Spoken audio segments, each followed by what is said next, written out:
with Eric Frohnapfel. First off, the unveiling of the new home jerseys. Tell me a little bit about your thoughts of it and what's the kind of the hype around the locker room. Well, I think we all kind of knew something was up, just the way the coaches were acting. They were acting kind of sketchy, and we got into the team meeting room, and some of the guys were missing, so we thought, okay, we might get some new uniforms. When we came out, the guys were pretty excited. It was a pretty good rise from all the guys, so it was pretty cool, and I mean, I think they look pretty good. So 1 week of practice in the books. Last 2 days you need to go full contact, including Saturday, where it was, as Coach Cronin called it, a full tackle practice. What'd you guys learn? What'd you take away from it? And where do you go now starting tomorrow in week 2? Well, I mean, I think it was a good week. You know, I think the tight ends played pretty well. The biggest thing we need to cut down on is our mental mistakes.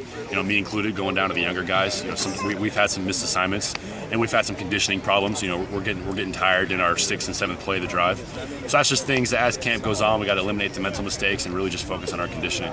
And you talk about mental mistakes in that 6th, 7th play of the drive. That's something that's not uncommon for this offense. That Cato takes the ball at the 25 and it's blistering with light speed down to the other end of the end zone. That's right, and especially if you catch a ball on that drive, you run, then you get tackled. That takes a lot out of you.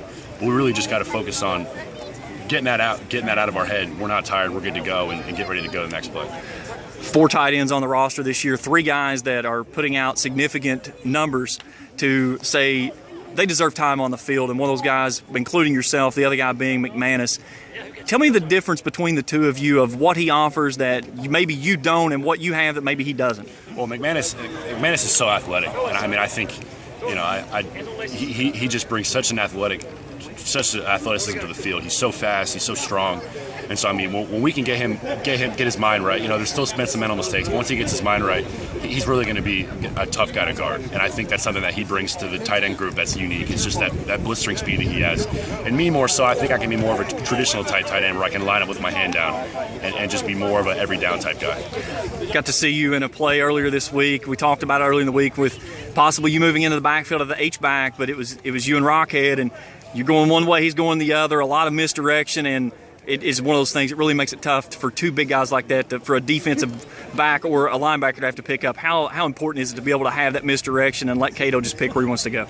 Right, I think it's very important, and that's a read play, so it is. Cato can decide where to go with the ball, and that just goes to show, I can line up in the slot one play and then come back into the backfield, and that throws the defense off. That's a completely different look that they're looking at, but for us, we're just calling the next play.